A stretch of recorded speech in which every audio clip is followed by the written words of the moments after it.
আসসালামু আলাইকুম। এই ভিডিওটা হচ্ছে আমার আওয়ামী লীগের যেসব বন্ধুরা আছেন তাদের উদ্দেশ্যে। আপনাদের মা হাসিনা আপনাদেরকে কত বিপদে রেখে গেছে, কত বড় বিপদে রেখে গেছে আপনারা কি বুঝতে পেরেছেন? দীর্ঘ 16 বছর পর্যন্ত আপনাদের মা হাসিনা শুধুমাত্র ছাপাবাজি করে আপনাদের ব্রেনটা ওয়াশ করে আপনাদেরকে তার কাজে খাটাইছে। বুঝতে পেরেছেন? যাই হোক, তার আগে আমি আপনাদেরকে একটা ভিডিও দেখাই। এই ভিডিওটা হচ্ছে যে ব্যারিস্টার সুমন ছাপাবাজ। এই ব্যারিস্টার সুমনের একটা ভিডিও আমি আপনাদেরকে দেখাচ্ছি, তারপর আমি কিছু কথা বলতেছি। ব্যারিস্টার সুমনের একটা ভিডিও আমি আপনাদের দ্বারা আমি বাইর করতেছি, দেখাচ্ছি, শোনেন।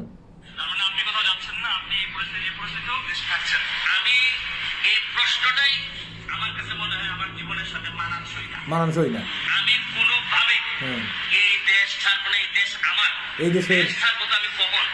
যদি আমার এমন কোনো অসুখ হয় যেটা দেশে কোনো দেশে কোনো চিকিৎসা নাই, আমি মনে করি মৃত্যু তো হবে, দেশটাতে হওয়ার মতো শান্তি কোনো কিছু আমি পাই। বুঝছেন?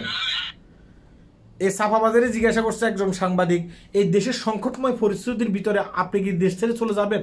কারণ অনেকে চলে যেতে চাচ্ছে, বলতেছে এই দেশে মৃত্যু হলেও আমি এই দেশে থাকবো, এই দেশ ছেড়ে কোথাও যাব না, যদি না আমার বড় ধরনের কোনো অসুখ হয়, এখানে মরে গেলে শান্তি।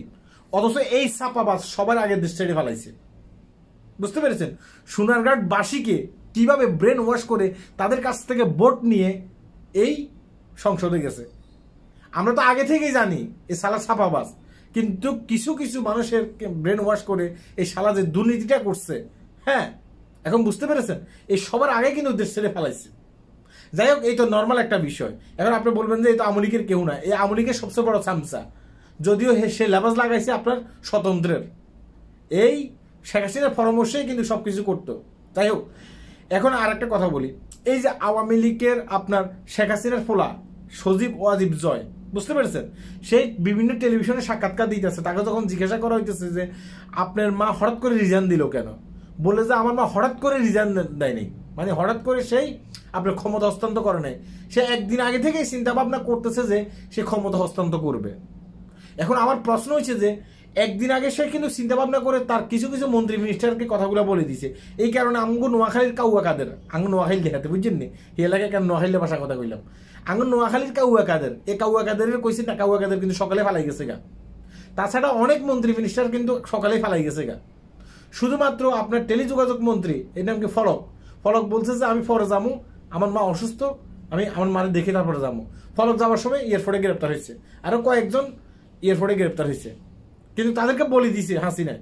কিন্তু তার বাইরে যে আওয়ামী লীগের বড় একটা অংশ, এই যেসব ছোটখাটো নেতা আছে বাংলাদেশে, যারা হাসিনার নির্দেশে দীর্ঘ 16 বছর পর্যন্ত সাধারণ মানুষের উপরে নির্যাতন করছে, তাদেরকে কিন্তু হাসিনা কোনো নির্দেশনা দিয়ে যায়নি, কোনো দিক নির্দেশনা হাসিনা কিন্তু দিয়ে যায়নি।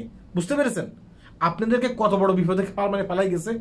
আপনারা এখনো মনে করতেছেন যে আপনাদের মা হাসিনা আসবে, এই কারণে আপনারা কি করতেছেন? এই কারণে আপনারা হিন্দুদের বাড়িঘরের উপরে অনেক ক্ষেত্রে আক্রমণ করতেছেন, আর নাম দিতেছেন কিসের, বিএনপি কিংবা অন্যান্য যেসব দলগুলো আছে এইসব দলগুলার।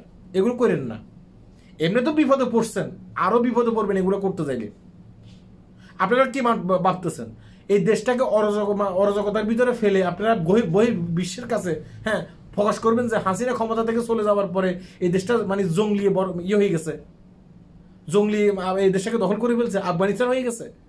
এগুলো আপনারা করার চিন্তা ভাবনা করতেছেন যে এই আশা আপনাদের পূরণ হবে না। বুঝতে পেরেছেন? আর একটা সরকার যখন আপনার ক্ষমতায় আসবে এগুলোর বিচার হবে, তাই সাবধান, এগুলো করতে যাবেন না, এগুলো করতে গিয়ে বিপদে পড়েন না। বুঝতে পেরেছেন? দেশের মানুষের সাথে মিশে থাকেন, আপনাদের কিচ্ছু হবে না।